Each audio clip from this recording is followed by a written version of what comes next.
welcome to share it on your end. Wait till we receive the notification that we are live, and then I'll start the countdown for the show. Just waiting. All right. Okay, perfect. So we should be live. I did also try to tag you on your social media for the show tonight. I don't know if hopefully you were able to see it on your end. Let me just make sure. But yeah, we are live on the Dani Perro show, so you can share it on your end. Okay, awesome. I'm going to do a 30-second countdown on the show. Let me fix this real quick.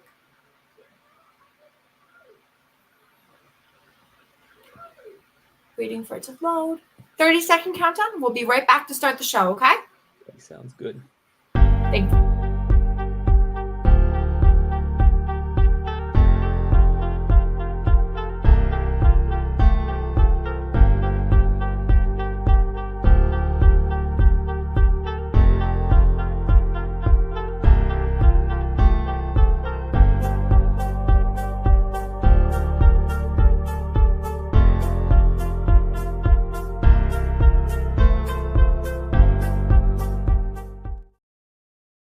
Good evening, everyone. Today is Tuesday, September 24th, 2024. Welcome to the Dani Perro show here in the home studio tonight. I'm so excited to welcome my wonderful guest, Josh. Now, Josh, you are from Kentucky originally, correct? Yeah, Owensboro, Kentucky. That's right. Born and raised? Born and raised, yep. Perfect. Is that where you're currently located right now as we speak? It sure is, man. I'm back and forth from here in Nashville, but yeah, my home base is here in Owensboro. Okay, well, thank you so much. We do definitely appreciate your time being here. I am so excited to get a little bit started before we talk a lot about your album and some EPs that you recently released. We need to know who you are, right, as a musician. It's the best number one key. So with that being said, we're going to start with you, Josh. When you were younger, say mid-child age, between maybe 6 to 10, did you start getting into music at that time? When do you feel like you officially looked into music as being something you definitely wanted to be a part of? Yeah, that's about exactly when I got into it. I'd say I was around 8 years old, if I had to put my finger on it. I come from a background of bluegrass musicians, and Owensboro's the home of bluegrass. We've just built the International Bluegrass Hall of Fame here, and we're considered kind of the hub. Bill Monroe's born, raised, and buried about 30 minutes from here. So anyway, big bluegrass roots over here in this area. And when I was a kid, my dad's one of 14 children, and all of them played music, played instruments. They come poor farm areas, wasn't much to do. They played music, So when I was growing up, we were always going out to these jam outs at my uncle's houses and in their garages and stuff, just playing music. And I can remember when I was around 8 or 9 years old, Before then, I would go and just kind of play with the other kids or run around outside. And I can remember around 8 or 9 years old. For everything when you were younger. Yeah. I can remember going over and actually stopping and listening and thinking, wow, I'm missing something here. And kind of becoming intrigued with it. And I'd say that was the age. So with the bluegrass kind of in your roots, right? Growing up, being a lot of musicians, maybe family, friends, everybody loved it. And it was something of inspiration to yourself. Was it an inspiration for you to perform? Because I know your music is different. Well, I mean, it might have some bluegrass roots to it as well, but you portray yourself as a different type of artist. Yeah. So, it's definitely where I started, but I've got so many influences in my life. It'd be hard for me to talk about them all, but my dad came up in that circle, but he was a fiddle player and played in all kinds of Southern rock and country bands growing up. So I was around that a lot growing up, and shoot, as I came along, especially through my youth, man, I listened to everything from country to rock to even hip hop. I mean, I'm a 90s child. So there's a mix with all different types of music nowadays, I have to say. Yeah. Kane Brown, one of my favorite artists, country musicians as well, in in Nashville too. His situation is more of now he is releasing more rap in his music. I got you. Yeah, that's a lot of different Sorry, he's a big artist. I don't know if you've heard of Kane Brown, but he's like Yeah. yeah, Kane yeah. Brown, sure. You would know that he has some rap in his song. So I think everybody does it differently depending on what they like. And what they want to show the world, like, hey, you could do a mix of like R&B and pop and country and rap and like anything, So Sure, and everything's kind of crossing over into country now. I mean, you look at even artists like Jelly Roll, comes from a predominantly strict hip hop background, but yes, transitioned over into country and I has love had him for major that though. success with that. So Yes, I think that's absolutely perfect for him for sure. Just an amazing musician in general. But I want to get a little bit back with yourself. So growing up, knowing you like bluegrass, the inspiration for it, wanting to play. How old were you when you first played your musical instrument, and what was it? Did you ever play a fiddle like your dad? No, I didn't. So that same jam out I was talking about with the uncles and jamming out, I had an uncle that Mhm. played upright bass, so the big Okay. the big giant looking fiddle thing, for Yeah, those that I don't know know. exactly. Yep.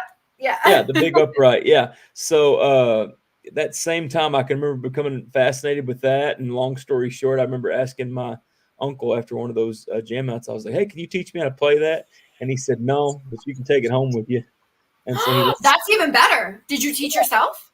well, my dad taught me. He knew just enough to get me started, and he Okay. taught me the basics of that. But that was my first instrument, and I remember I was small enough I had to stand in a kitchen chair to hold it and play it. Uh, that, that, How short were you? oh man, I'm short enough. I'm a pretty big guy now, but back then, I But was when you were younger, you were short. shorter. Yeah, Yeah, you had to yeah, stand sure. on a chair. Sure, but yeah, so I that would be the only instrument I played up until I was probably 13 or 14 years old. I took up the guitar and which is my primary instrument now, and I've been playing. Uh, and I learned to play guitar because I wanted to be a singer and I wanted to be able to accompany myself, and you couldn't do that with the bass. So that was my primary reason for wanting to learn the guitar so that I could go out and just play and sing by myself if I wanted to. Did you also learn or teach yourself piano? Because that's also a huge thing in the No, music. no, I don't know how to play piano. I'm fascinated with it, and actually, some of my favorite artists in the world are piano players. I grew up fascinated with people like Billy Joel and Elton Yeah, John. That I have a yeah. huge array of people that I look up to and idolize. But no, I never took up piano. It just never was. It just never had the opportunity to. I don't They guess. probably could teach you if you're interested with your inspiration. Yeah, everybody says, the theory's the same, but I guess How to be you. I just never had the ambition to, I guess. Same with fiddle. My dad is a fiddle player. I don't know how to play fiddle at all. I feel like you should learn that though. That might be like in your blood more than you think. Well, I'm You know, I'm getting to a point growing up, now, I'll like your say. dad probably played it, right? Or did he play it when he was younger too, or just when he Yeah, had? his whole life. I'm getting to an age now where I'm in my mid 30s, and my dad is getting into his 60s now, and so I'm getting to a Wow. point Yeah. where I'm thinking I should learn to play just because it's kind of a rite of passage a little bit, and I It want to be also able to might be a very carry that iconic on from moment him. that you guys have where he's teaching you. Still to that day, you can always remember, Sure, sure, um, yeah, of the memories of what he taught you. Because then one day, maybe when you're a dad, you could teach your kid. So it's sure, like literally like passed down generation from generation. sure. Um, wow, fiddle sounds so complicated and hard at the same time. I mean, when you're looking at your dad and he was doing that, didn't you like puzzled situation where you're like, it's incredible that you have the capacity lung wise to do that, but it's like it's a lot. It takes a lot of probably experience too. I'm sure. Yeah, sure, sure. Yeah. I think it's like anything, you have to unlock it. I have this theory where like especially instruments or any um even drawing, there's so many hours you have to put in on something to kind of unlock it. And it's like a combination that you just can't figure out until one day you just crack it and then Yeah, it's and you, it's you something type yeah, it's something similar that to you that. figure Yeah. out. Well, I think that's incredible. I think that should be something later down the line you look into, or when you're feeling right and you want to. Not Yeah, forcing you. yeah, I may I have think to. that's something that it feels like it's just going to come back to you as like something Yeah. you want to do, even if you Oh, don't, have the experience or want to right now, the yeah. ambition. I bet you're right. I bet it is. I bet you're right. But that's pretty really exciting because you have all that type of certain type of situations and musicians in your family. It'd be so intriguing to know what's in your blood. You know what I mean? Like for musician wise, that you can play all these types of instruments. You tried, you didn't think that you could, and then all of a sudden you're like a pro at it. You Yeah. know, Yeah. I bet you're right. that's pretty cool. Did you do any theater, anything as well growing up, or choirs, singing No, wise for yourself? I Okay. did choir. I did choir. I'm sorry. I was in choir all through middle school, and Okay. I think I took a lot from that. Actually, it's what's funny is I didn't really take it serious while I was in middle school. I think I joined just to have an elective type thing. It was just To to hang out, play around. yeah, just to hang out.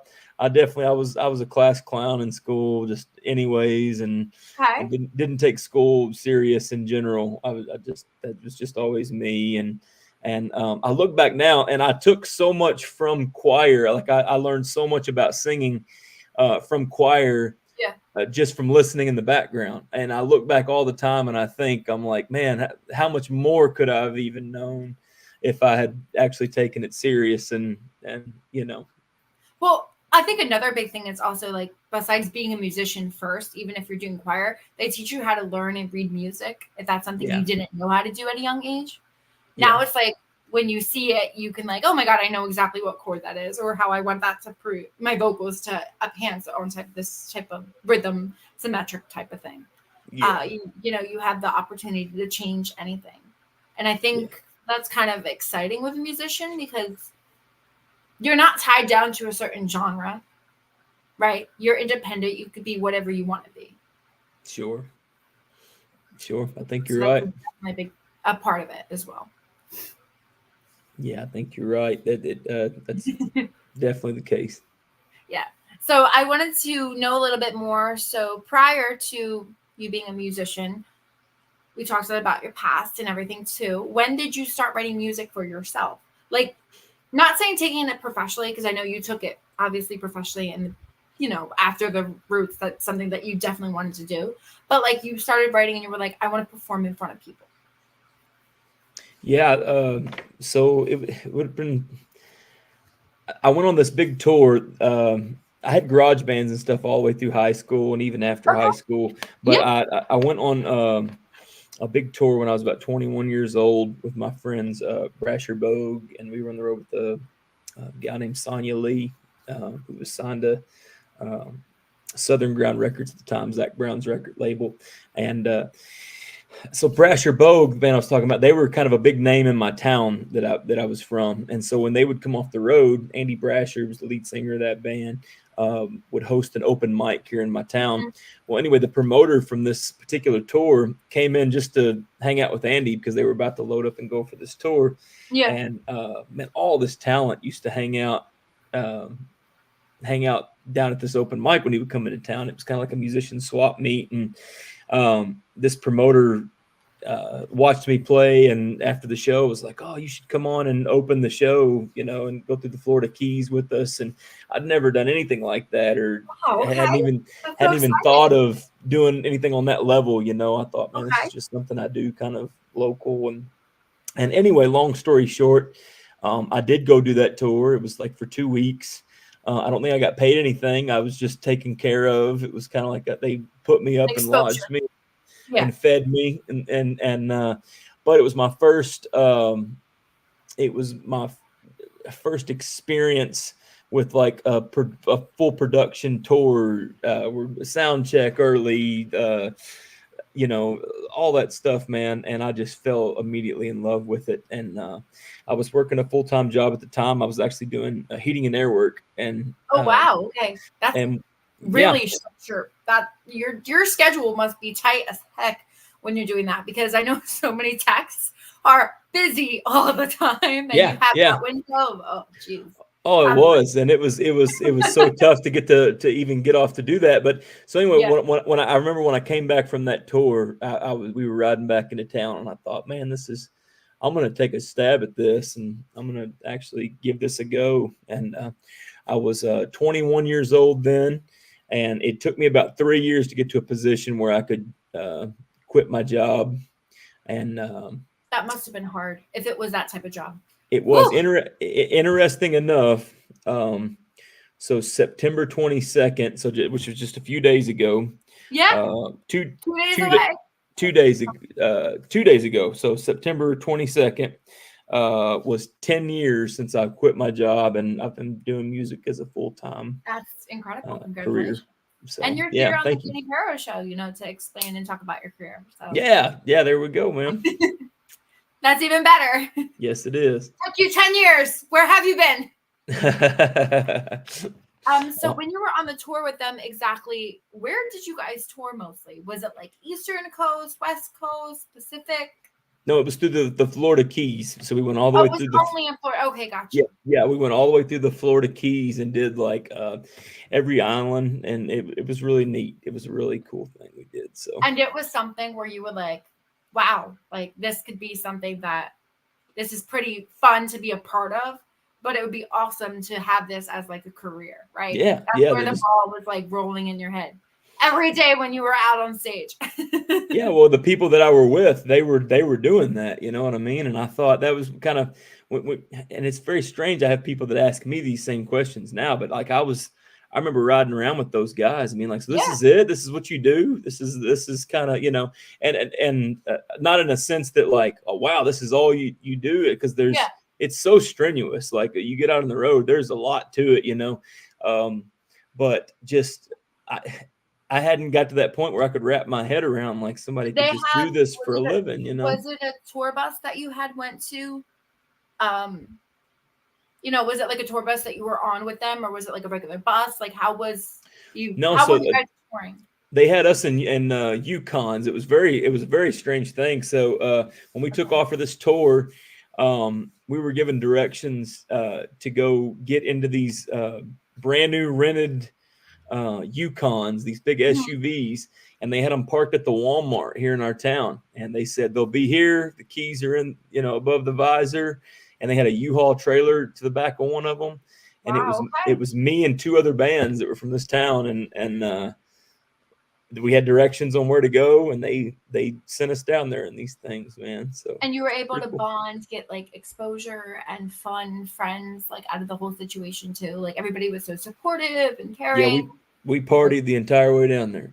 I mean, that's even better, because that just means that your communication and connection is perfect. Yeah, that you guys are like kind of all there for each other at the end of the day, which is really nice. Sure. That's what you want a band to be, or any friends that are on tour. You want them to all have great connection, because you're going to be that person for a while until the tour is up. Yeah, so if you don't like the person, you have to be honest and say, I don't like you. Sure. You don't want to be stuck riding up and down the road with somebody that, gets on your nerves. It usually implodes at some point, for sure. Exactly. I've been there before, for sure. So I'm sure you wrote a story about that, or a song, right? Oh, I'm sure there's one in there somewhere. One of your songs. So I wanted to talk a little bit about Give It To Me. It's a really good music video, and I love the music behind the song as well. But I want you to explain it a little bit for everybody that's tuning in. And when did you officially release this one? This was a new one, correct? Yeah, so that was the first single off of the full record that we put out in February. We put the record out in February, and we released the first single to promote the record December 1st, I believe. Okay. And so of last year, yes. Okay, and so, and then the music video we put out about 2 weeks after that. So, and to explain, Give It To Me, why the name, what's kind of the story behind the song, as opposed to with addressing to the music video, right? Because you always have to have connection with everything. Yeah. So the song itself is the simplest way to put the simplest meaning of the song is that it's about passive aggressiveness and the dangers of passive aggressiveness when they're related to a relationship. And really, I tried to write the song, as far as the lyrics go, I tried to write the song as broad as possible. I wanted it to be able to be used for whatever. I wrote it about a romantic relationship where there was a lot of passive aggressiveness going on, and somebody wasn't being forthright with their feelings, and therefore that led to feelings of resentment and anger, which is why I think passive aggressiveness is so dangerous. But I think that it rolls over into any relationship. You could have that same thing going on with a coworker or your boss or a friend, or a family member, So where did the inspiration come from, though? Was it something that you had dealt with somewhere in your family? Was it yeah. family friends? So 206, the full record was a concept record from start to finish. And what I found out was I went through this long-term relationship that I was in that obviously didn't work out, and we ended up having to go our separate ways. But what I found after the relationship had kind of the dust had settled on it, and probably a year or so had passed after we'd split up, is going back to a songbook, is that I had documented kind of the start and finish of this relationship without even knowing it. There was a love song from when we first got together. There was songs about being together and getting together. There were songs about us not getting along very well. There were songs about us splitting up. I had a song about being broke up for several months and being lonely, and coming back together. And so the whole record in itself is kind of about, it's a concept record about the start and finish of a relationship. So Give It to Me was a piece of that puzzle, and it was a song that fell into the story of that. So for me, it was about a relationship that had worked out. And 206, is that the title of the album? Yeah, yes, it or is. Is that the track number? So that's 206 is the title of the album, and it's I get a lot of questions about that. It's kind of random, but it's an angel number though, and it was a number that my that the person that I was in the relationship with, she would see that number all the time, and it was just kind of a random thing. She would always see that number. And then I was on tour after we split up in a town. We had a day off, and we went to see this lady that read palms and things like that. And did she see that number in your palm? Well, no, but I asked her about it. She said, "Is there any numbers that you see all the time?" And I had, after we'd split up, I started seeing this number randomly too, kind of. And I asked her about it, and she said that it was a sign of that you were growing in that moment, and that there was something that you were growing from in that moment. And I thought, man, that kind of sums that relationship up. I think both parties. I was going to say leave the past behind for that situation a little bit. Yeah, and that was the whole thing. Making the record, there was no, like I said, by the time I came to make the record, all the feelings had passed. It was more just like telling a story of something that happened versus, I didn't go into the studio with any anger or animosity or anything like that. It was just me trying to tell a story of something that happened to me. And something really neat that I got to do is after I made the record and had it prepared to put out, I hadn't talked to that person I'd been in a relationship with in probably a couple of years, and I ended up getting a hold of her and asked her if we could get together and I could talk to her about it and let her listen to it, and it got her full thumbs up and all that stuff. So yeah, man, it was kind of full circle. It was very emotional, but I think that's what makes that record special to me, but other people too. I think that it's pretty authentic. It's pretty noticeable. Who helped you write 206 as well as yourself? Like, who helped you record everything, and do you have different producers and directors, or a band that you work with as well? I wrote all the songs myself. I was the sole songwriter on the whole record. Zach Kasich was the co-producer. Me and him both produced the record, and I recorded the record at his studio, which is in Nashville, Wild Feather Records. And we both commissioned musicians to play on it. And so we used studio musicians. Yeah. And It was neat, man. It was a neat process. Where A did lot you of record it also at, Josh? Did you record it in Nashville or Kentucky? yeah, in Nashville, actually in Hendersonville, right outside of Nashville. So Oh, at Wild Feather Records. I It's like a that name, Wild Feather. awesome. Well, it's an awesome studio down there, man. A lot of cool folks have come through that place, man. So it was A a lot it of was an honor to iconic, get to probably record there. people. Yeah, Sure. in the scene. I think when you walk through a record studio or when you're recording and you see names and pictures autographed on the walls, you know you're in a big place because Yeah. Oh that's where yeah. they help get your dreams out there. You know. Sure. Well, Zach Kasich himself, who's a great friend of mine, he was actually he was the engineer on my first record, Rental Station, Wow. and then had started his own studio by the time I went to do the second one, and I Mhm. commissioned him to do that.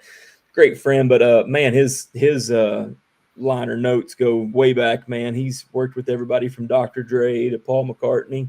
Wow. He's actually got a platinum plaque for working with Jamie Johnson on his first big record. That's Was the head incredible. engineer on that. So It's nice to um, have the connections like that to help because if they're pulling big names, then they also can help you get somewhere in that level too. You sure, know, and it's just the experience that comes along with doing those things, man. I mean, those people have most not only did they help make those things with those people, but they also got to learn from everybody that was in the room making those things at that time.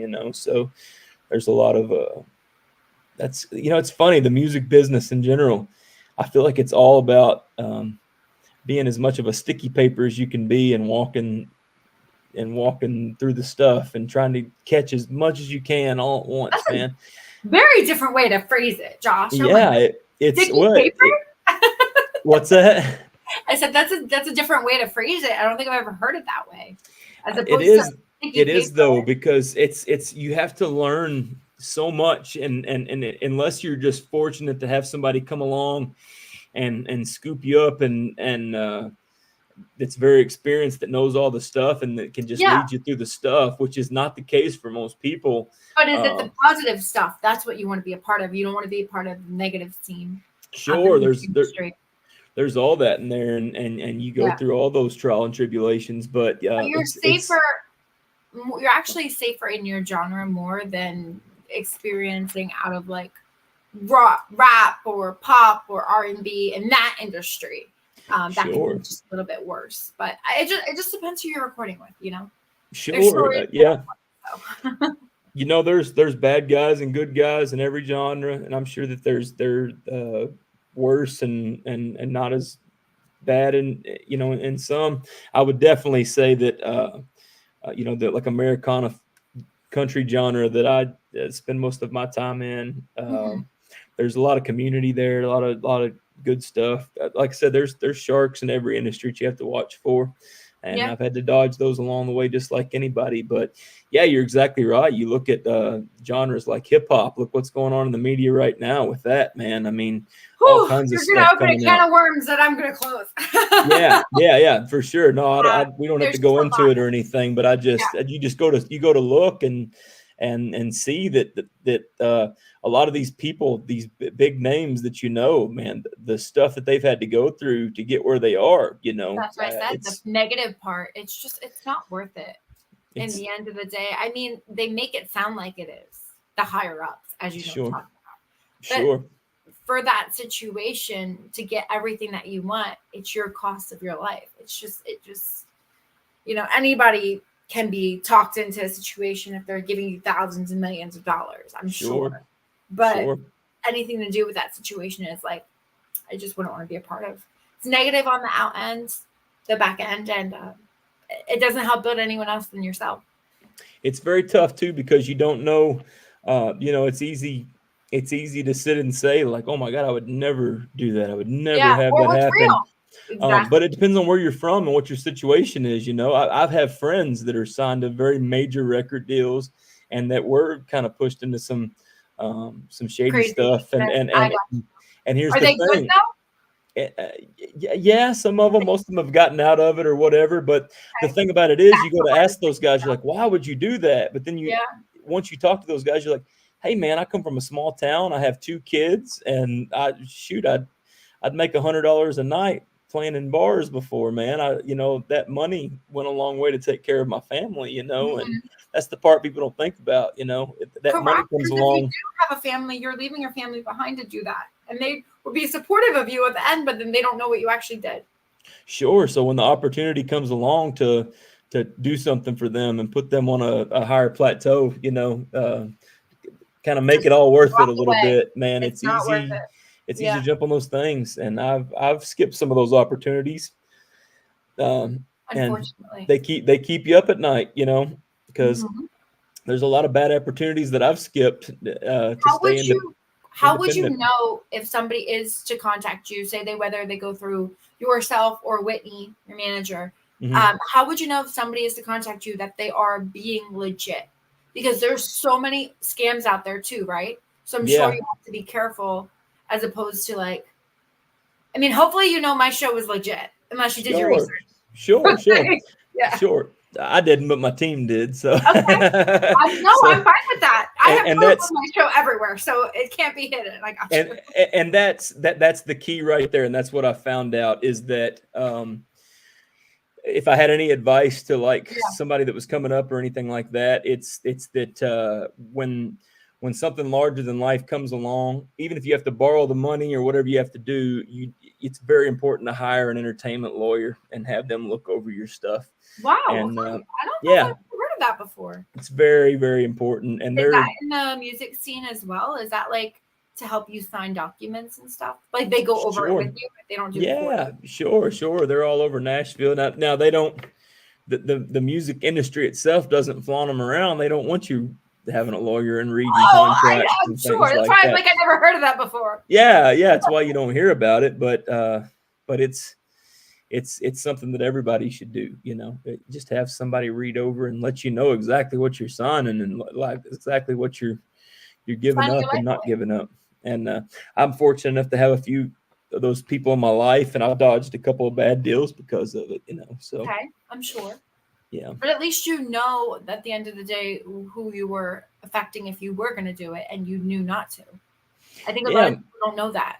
They yeah. don't think of the other people that they're supposed to be taking care of and caring for. Like I said, Sure. they just put money in your face, and that's kind of what you feel like you're going to go for at the end of the day. You know? Sure. I'll say, in my genre, most of it is not as it doesn't get as crazy, like you said, as crazy as it does in some genres. Most of the time in my genre, what happens is people end up signing deals where they sign a lot of their rights away. They sign a lot of their artistry away. And Exactly. and at first that's not that big a deal when you've got that big check and that big thing in the bank. But then all of Yeah, a yeah. sudden, if Seems something like it's doesn't worth hit and you're shelved, you get put in a position where because of something that you signed, you're not allowed to go out and play book shows for yourself. You're not, you it. don't own your Yeah. namesake even anymore. And Mhm. so it gets very difficult. And Yeah, that's crazy. Well, getting back to you, the wonderful yeah, artist.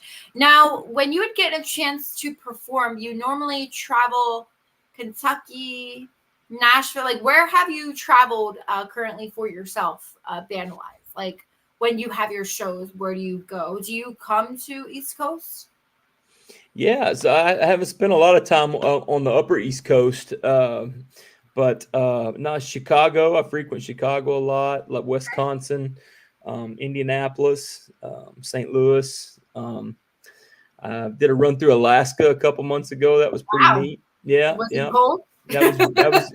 It wasn't actually. It was perfect. It A was little kind bit of warmer, I'm sure. yeah, Okay. 40s, 50s, hoodie weather the whole time. It was pretty Yeah, nice. exactly. That's the best. Yeah.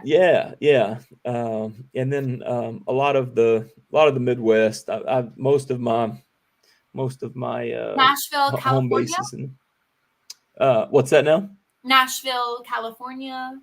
I've never been to California. I'm Nashville, Yeah. the Red Dirt Circuit. So you're talking places like Tulsa, Okay. Texas. I've runs through Yep. Texas several times. So yeah, we've been all over the South and the Midwest.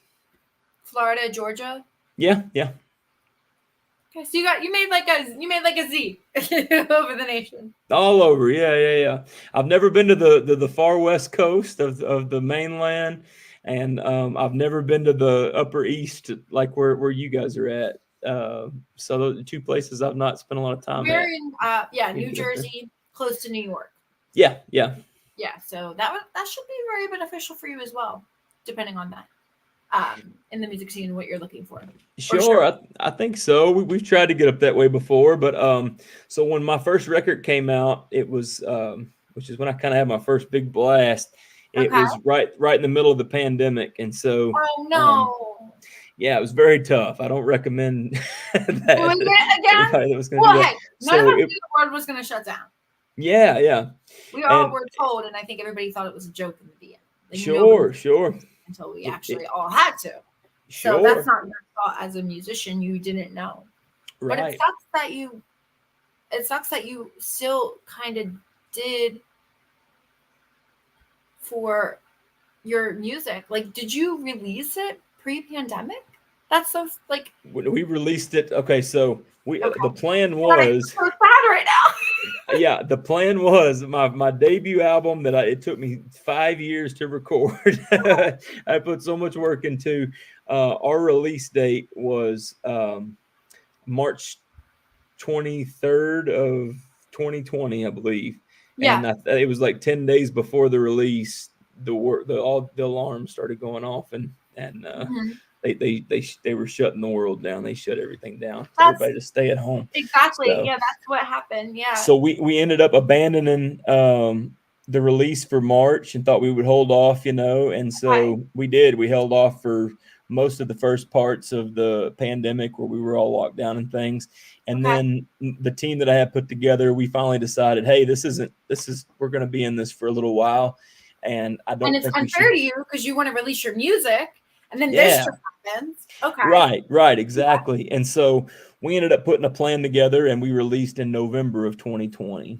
And, it actually worked out in a lot of ways. So the thing is, when you release a record, you want to put it out there and you want to go just tour and run around as much as possible playing it for people. That's the best way to promote music. But what happened during the pandemic is a lot of the new ways of promoting music that are still alive today were created during that time, and promoting and campaigning on platforms like TikTok and Instagram Reels and things like that. Where everything was becoming more live, right? Yeah, everybody did what they had to do, and so we kind of were the first people to do that, and it worked out a lot. We did a lot of publicity, and did a lot of stuff like this. I feel like a lot of this stuff like we're doing right here, that was born during the pandemic. A lot of people started doing stuff like this during the pandemic because we could. Say, not to cut you off, but podcasts and radio shows became huge, bigger than what it is now, because internet radio wasn't huge then, but now it's becoming, and then still FM and everything. But since everybody was doing video as opposed to what they were doing now, and these different types of interviews, Zoom, StreamYard, and all that type of stuff, or one-on-one chat, FaceTime, sure. All of that became huge with the pandemic because everybody was like, I can't leave my house. I can't do this, but I'm going to be, I have like schooling I have to do on the computer. I can't go to class, or musicians that had shows still got paid, but they had to perform not social, with everyone. Right. They had to do it like this. Yeah.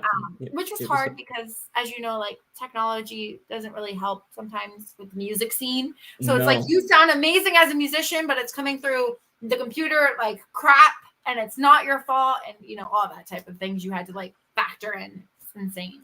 I was very lucky during that time. I had a great fan base, and so a lot of artists that kind of already had some kind of a foundation, like going Facebook Live. And just, putting like a digital tip jar up or something, man. Like that literally was my income for several of the months. It was even like people using Zelle and Cash App and Venmo, like all that became huge too. Because it's fair to give something to the artist with all the hard work that you're playing and what you're doing. What I mean? People were very gracious. It was it was cool to see.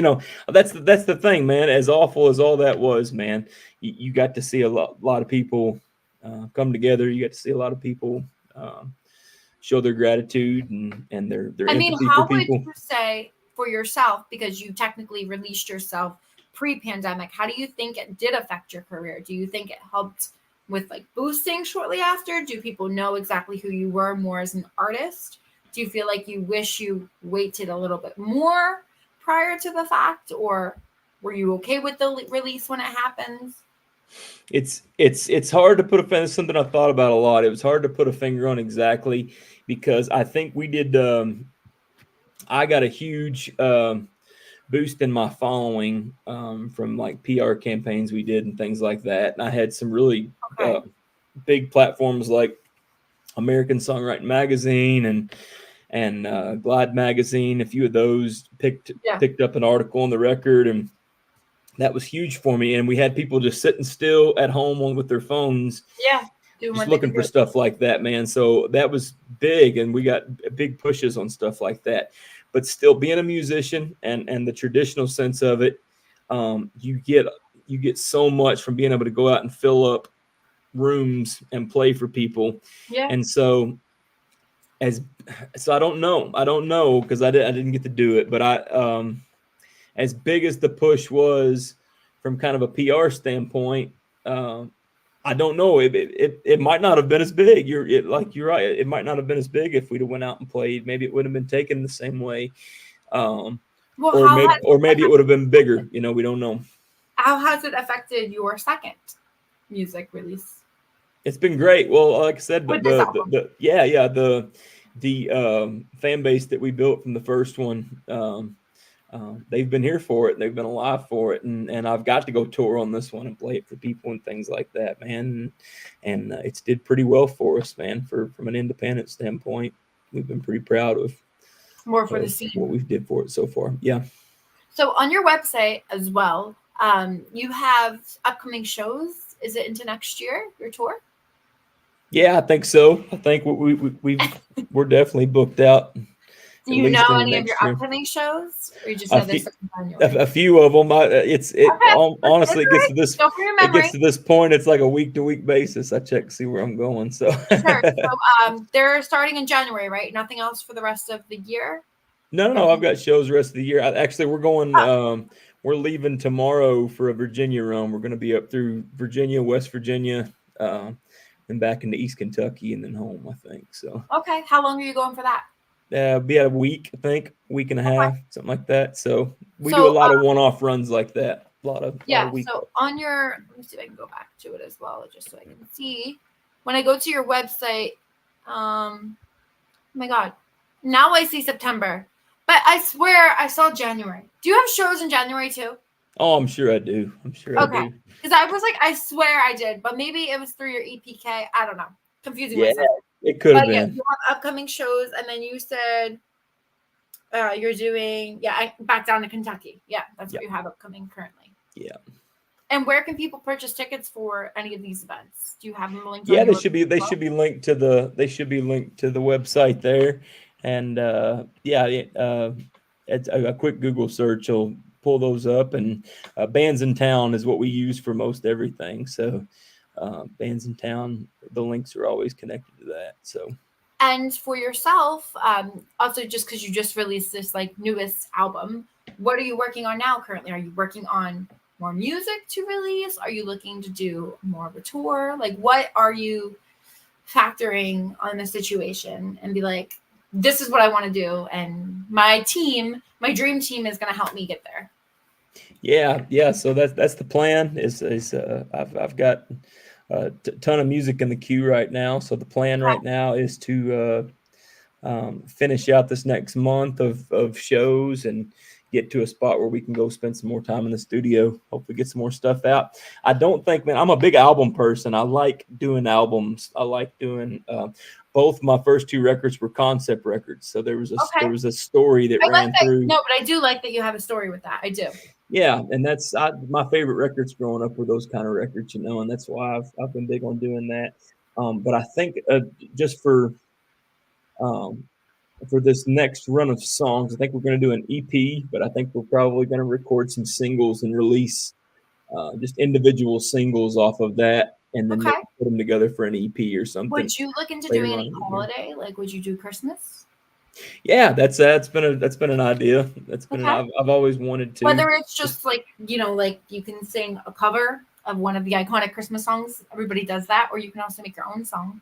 Yeah. Mistletoe or, something like that. Yeah, so the thing about doing like a Christmas song, and this is the part that probably the average person doesn't think about, is that you probably it takes so long to put music out and put the of course. put Yeah, the most plan to put definitely. music out. So like 206, I finished it, and let's see, we put it out this last February. I probably finished it a year before that, so it took a whole year to even prepare it Wow. to be Yeah, you're right. released. Yeah. Yeah, so to It's the do a first Christmas step. song, you almost have to have it, know that you're going to do it at least 6 to 8 months before to have time just to prepare for that one song and get all your promotional stuff So in you're order and preparing for things. next Christmas? Yeah. So that may be an This idea. Christmas is like 2 months away. Yeah, it probably won't happen for this one. So, but yeah, you can always like stay up to date with everything too. Do you do any shows virtually? I don't do as many. I should. I want to. I said after the pandemic, just because, like I said, I had so many people that would log on to my lives and things like that, and you it do lives, yeah. helped me out in a big way.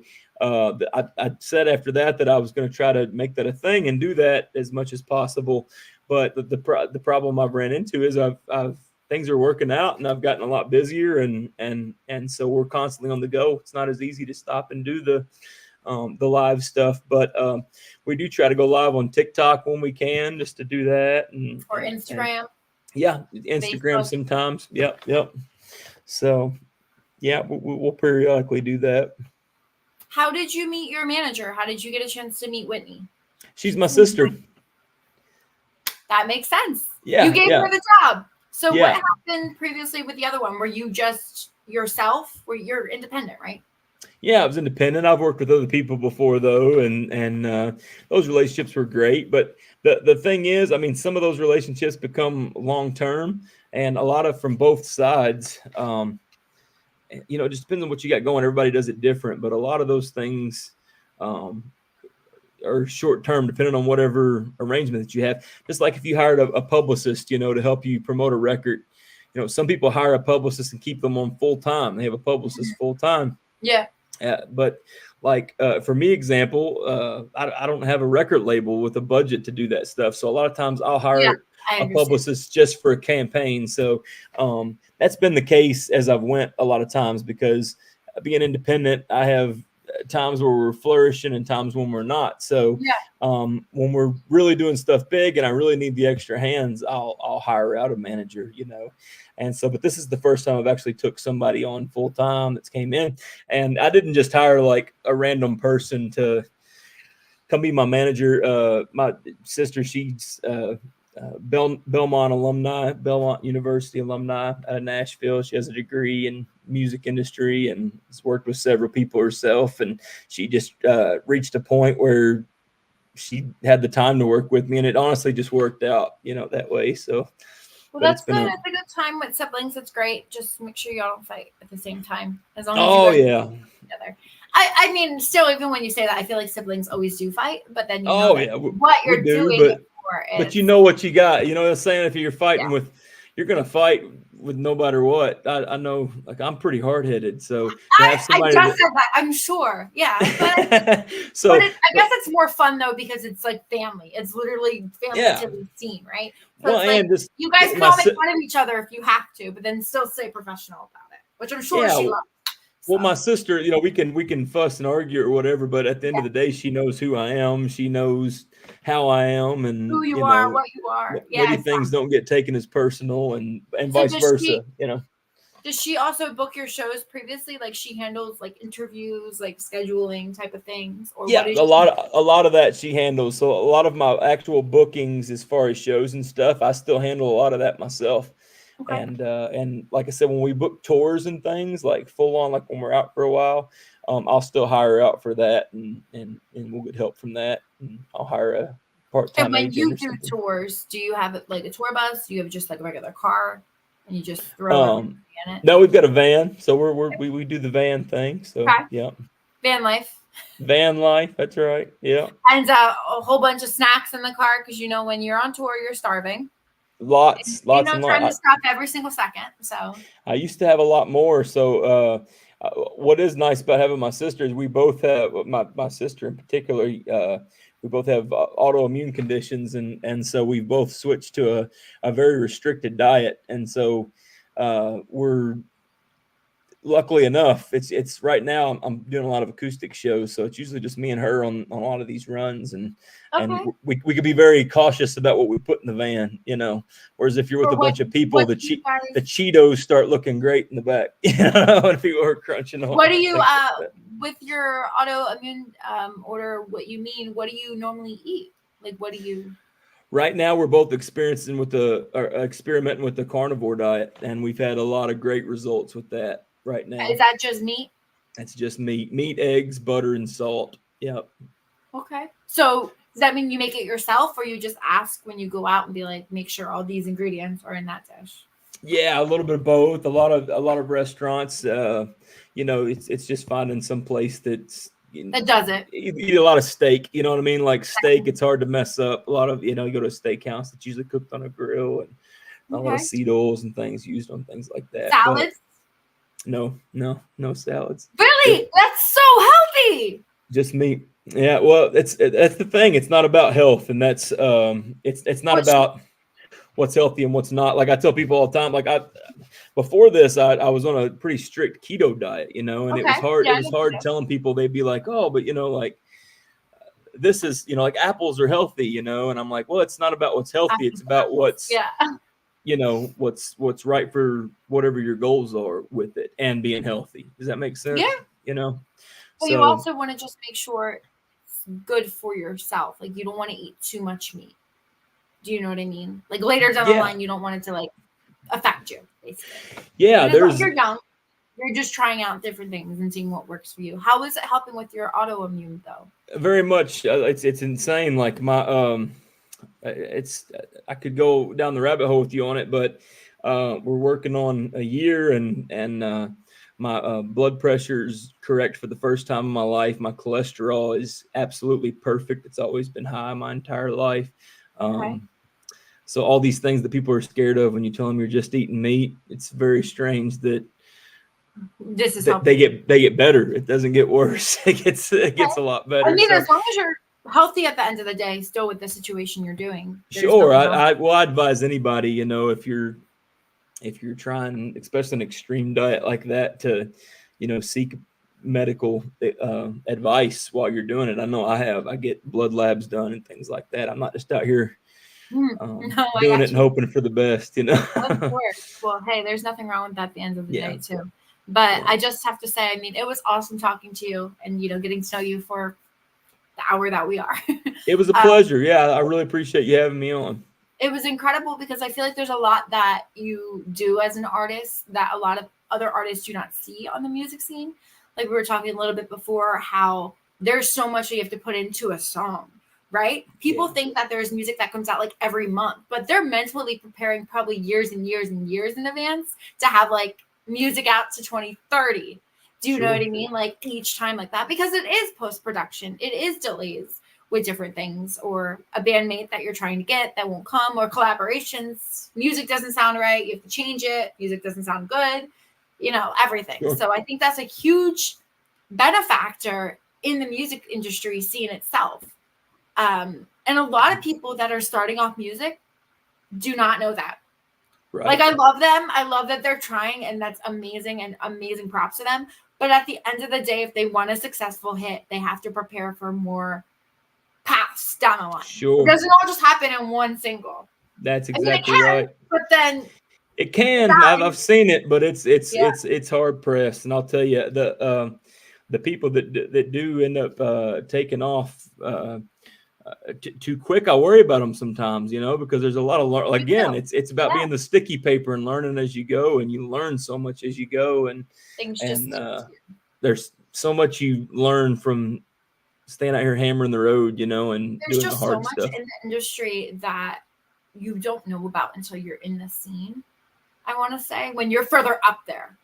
Yeah. It feels like it's a red carpet all the way up there. And then it's not even worth it. You just want to walk away.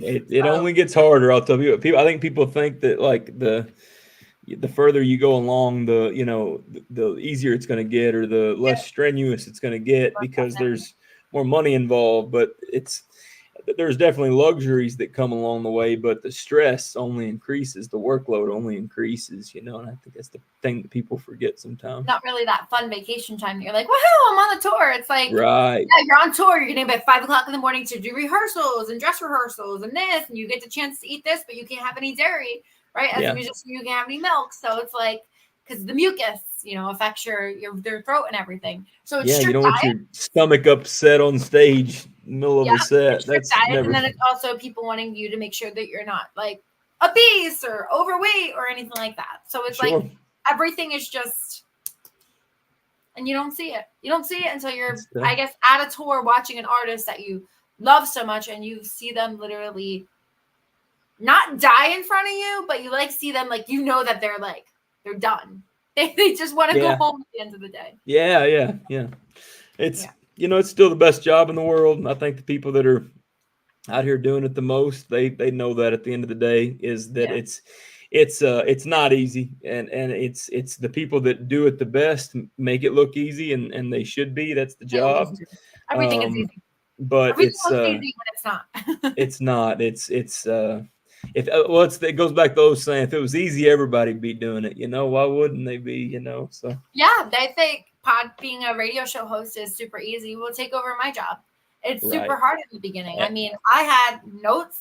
I used to keep myself. I used to sound scripted. I was not professional. It was many different factors that you have to learn, and you had to have a lot of bad shows with guests to show yourself that you're like, okay, I have to change myself a little bit, different type of ways. You're like, just when you're a musician, you sing something, but you don't like that chord, right? You're going to change it because you like that chord, and you like the way your vocals go up that high, or low that high, or such like that. So, well, you should do an amazing job now.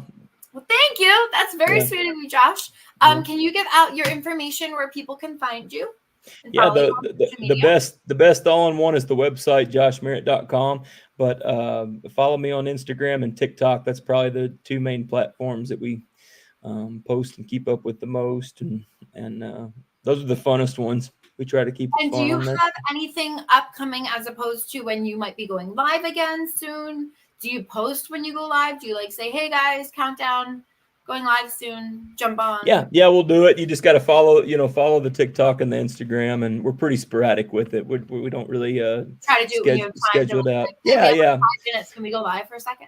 But we'll do a set like we'll have a show on the road. I'm sure this weekend we'll we won't do the whole show. We'll do a set of the show or something. Of course, or something when you're preparing yourself, right? Yeah, exactly. So, you can catch a piece of a show just by following those platforms, and that way you're alerted when we go live.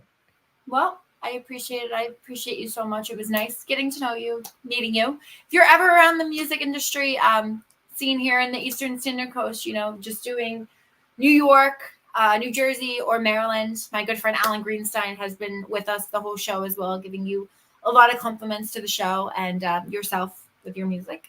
So I just wanted to say I appreciate you, and I couldn't say thank you enough. I'm glad that Whitney took over and we were still able to do the show.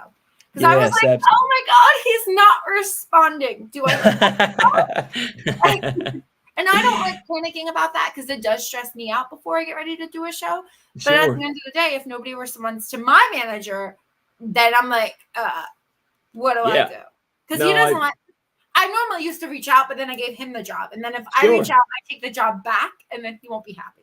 So that's probably what happened. It's probably that it was getting sent to me, and I'd already transitioned to sending everything over to her. So it was it's okay.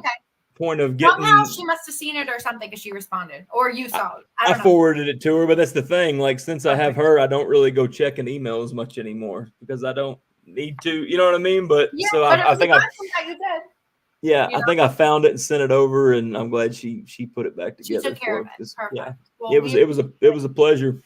it was really nice meeting you. Just keep us updated with anything you do. New music, tour dates, any releases. You're always welcome to tag us here as well on the Dani Perro Show, Hamilton Radio, for the independent radio station you're currently on. And we appreciate your time today. Thank you so much. Very nice to meet you, Dani. Nice to meet you too, Josh. Make sure you guys tune in every Tuesday from 6:30 to 7:30 Eastern Standard Time at night. Have a good night, everyone. Clear it.